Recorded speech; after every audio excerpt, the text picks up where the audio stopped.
Bonjour Fabrice, Bonjour.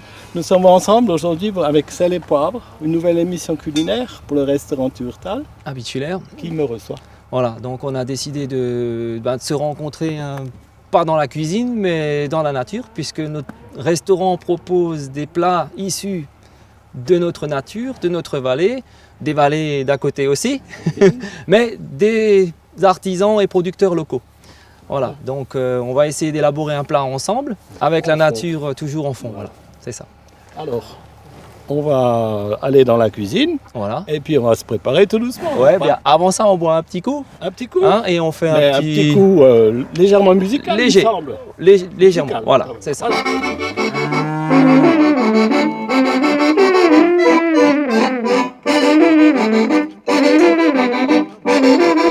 aille bien, ça aille bien. Ça va réchauffer un peu. Mais sans le verre.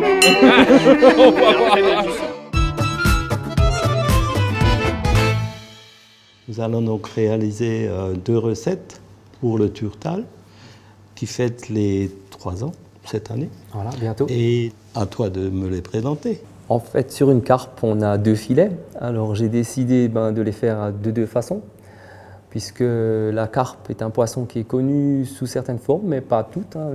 C'est pas un poisson qui est vraiment exploité. Donc, nous, ici au Turtal, le restaurant s'appelait autrement, et depuis plus de 50 ans, on faisait des carpes frites.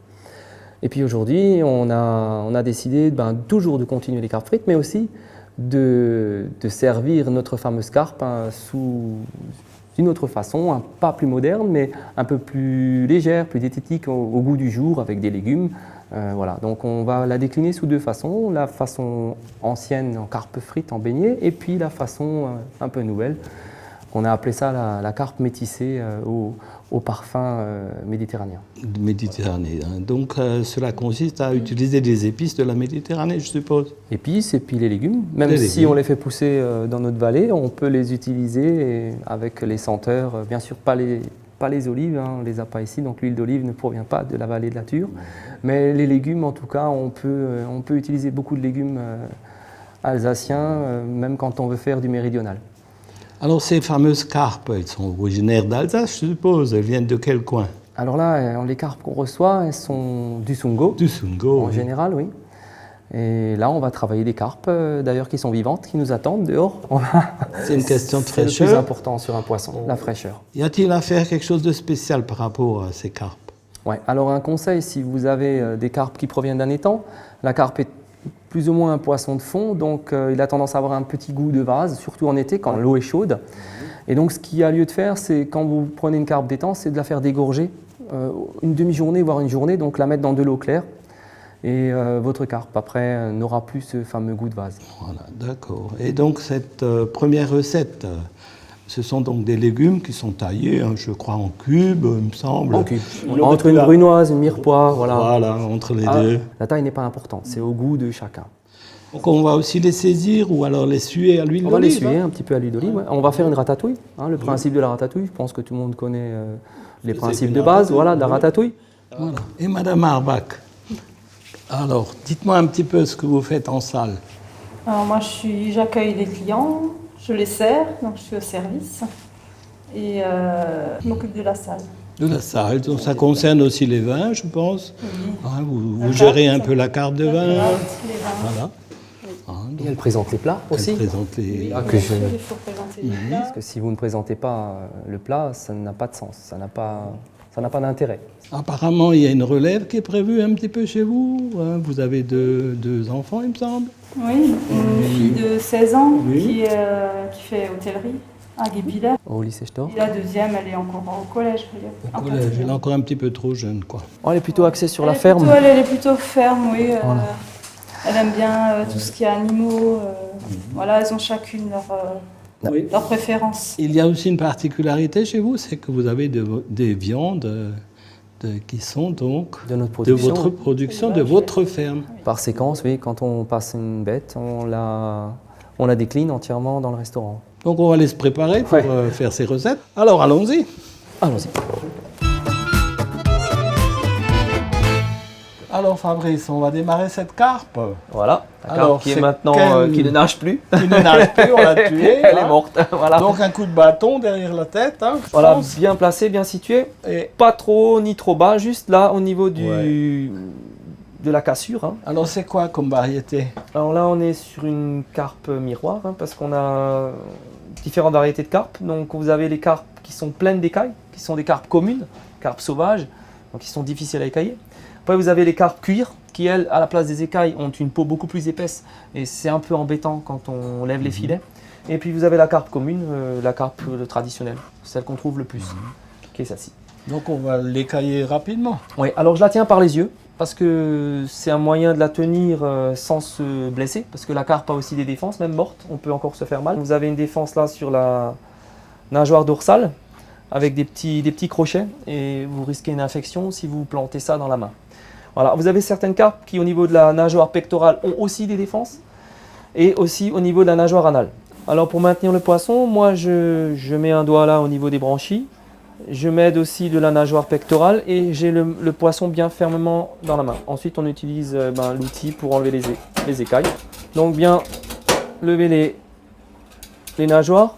Si on n'a pas les outils, on peut le faire avec un couteau à dents. Oui, je vais donc lever un côté d'un filet. Donc je vais faire une incision derrière la tête. Je vais longer toute la colonne dorsale. De l'autre côté, je peux aussi faire une petite incision pour que je sache à peu près où le filet se termine. Donc j'utilise un couteau filet de sol. Celui-là, il a travaillé un petit peu. Donc je vais déjà tourner maintenant ma carpe. Il a travaillé, ça se voit. Et je vais longer les arêtes sans aller trop. Pour éviter de gaspiller du poisson aussi, quoi. Donc bien longé pour Donc s'il y a prendre le quelques maximum arêtes qui vont passer, on les enlèvera par la suite. avec la pince. Et là, il y a toujours une arête qui gêne ici, là, celle-ci. Là. Oui, donc on va la couper. Il y a un petit peu de sang, mais il faut savoir que c'est tout naturel. C'est que c'est frais aussi. Là, on voit la fraîcheur. C'est que le poisson, Voilà. il n'est pas très frais. Donc j'arrive au bout, tout simplement. Voilà. Voilà mon filet de carpe. Il n'y a pratiquement pas d'arête. Donc je vais la passer sous l'eau et la faire dégorger. Voilà.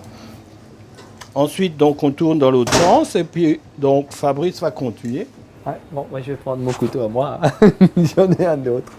J'en ai un peu plus petit. Hop. Voilà, donc ici, pareil, dégage l'arête. On contourne la fameuse arête qui est un peu qui gêne. Et là, donc moi.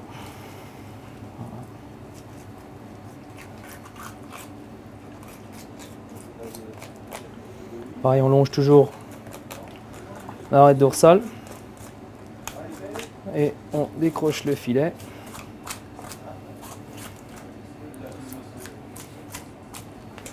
Alors là, moi, par contre, j'ai pas fait de pré-incision, j'incise par la suite. Donc je contourne là, je contourne les nageoires, tout simplement.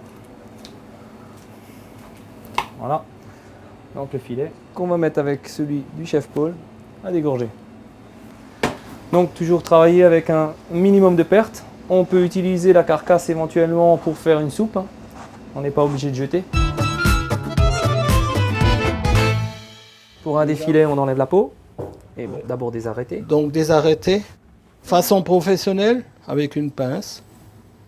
Façon ménager, on met donc l'économe en place, on le tourne et on tire.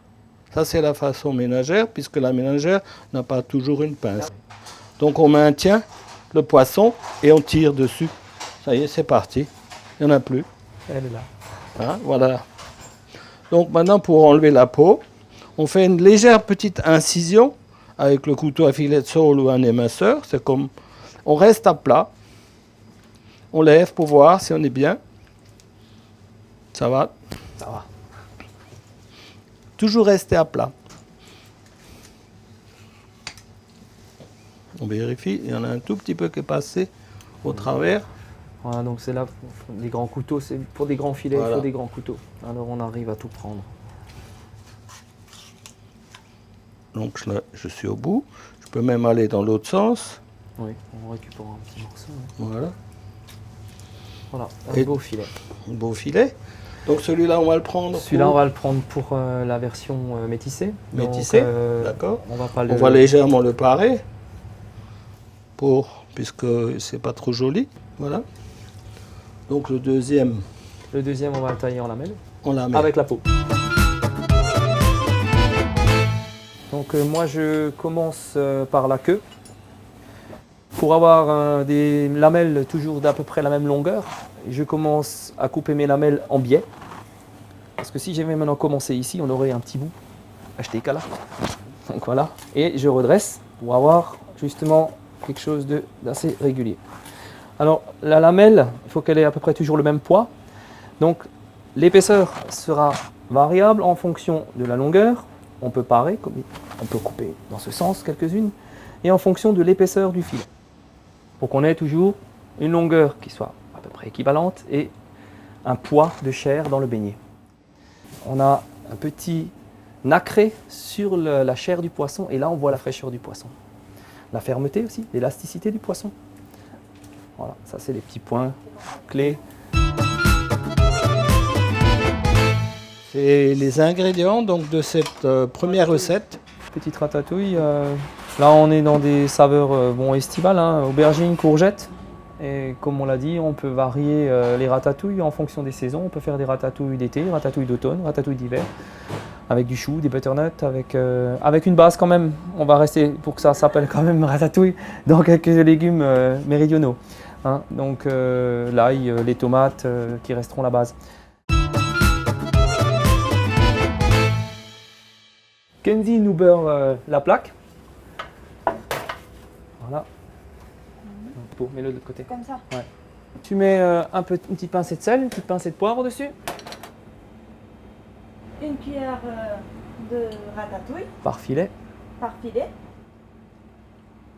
Des herbes. On peut mettre basilic, aneth, origan. L'idéal, c'est en herbes fraîches. Là, on est parti sur de l'aneth et de la menthe, mais on peut changer selon les goûts et selon la saison, quoi. La sauce soja. Soja. De l'huile d'olive. Un petit peu de vin blanc d'Alsace. Voilà. Huile d'olive et vin blanc d'Alsace. On a notre métissage. Et on va enfourner. Donc four à 160. Thermostat 5. Alors on démarre la cuisson en four traditionnel pour que ça saisisse. Et on va finir en mixte pour pas que le poisson dessèche. Alors pour ceux qui n'ont pas de four avec vapeur, vous pouvez rajouter un petit bol avec de l'eau dans votre four pour éviter que le poisson sèche de trop. On va passer à la deuxième version donc, du filet. Bon, on y va avec la bière d'Alsace, donc un quart. Voilà. 2 cuillères à soupe de moutarde. 15 g de sel fin avec un peu de poivre. On va tourner cette préparation pour dissoudre le sel et mélanger la moutarde à la bière. L'idéal, ce serait de laisser reposer 10-15 minutes pour que le sel soit bien dissous dans la bière. Et après, on va rajouter la farine, donc en pluie. Et progressivement, on va tourner jusqu'à ce qu'on obtienne une pâte homogène, lisse et de bonne consistance. Alors la consistance est importante. Si on a une pâte trop liquide, elle va séparer de la chair. Si on a une pâte trop épaisse, on aura des beignets qui seront gorgés donc, de pâte et de graisse, d'huile. Donc la consistance de la pâte est très importante. Donc avec la base qu'on a là de bière, de moutarde et de sel, on va rajouter la farine jusqu'à ce qu'on a la bonne consistance au niveau de la pâte. Voilà, la pâte est bien homogène. Voilà, on va corner et on va la laisser reposer encore une fois 10-15 minutes comme une pâte à crêpes avant de l'utiliser.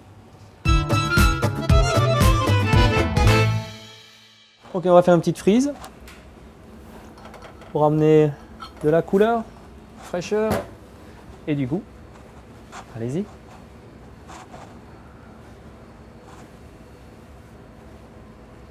On y va. Voilà, filet de carpe, un peu de jus qu'on peut réduire ou pas selon les goûts. Voilà. On peut faire une petite quenelle de ratatouille. Si on a encore un peu de ratatouille, la même qu'on a mis sur le poisson, qu'on va disposer là, à côté du poisson. Et après, on peut éventuellement rajouter de la couleur avec des chips de vitelotte. On peut rajouter un peu de croustillant avec des chips de patates douces sur le poisson.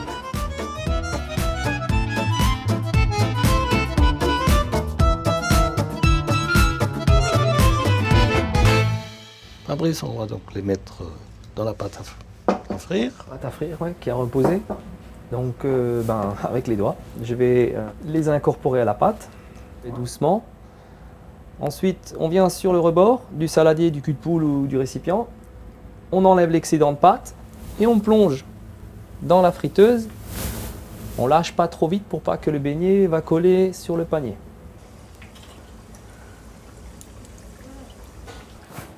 Il flotte un peu.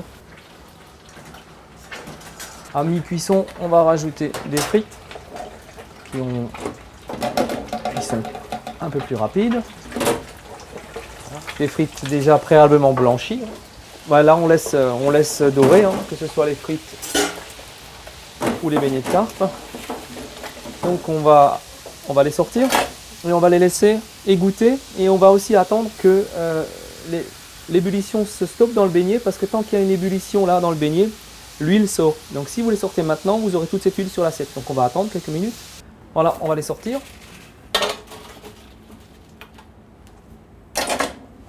Chef Paul.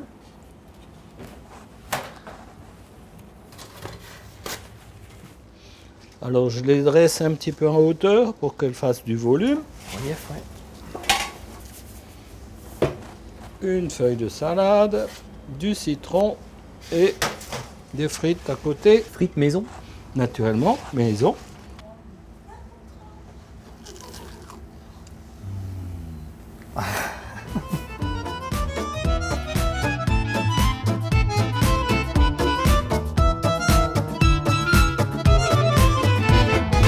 Voilà, notre émission culinaire étant terminée.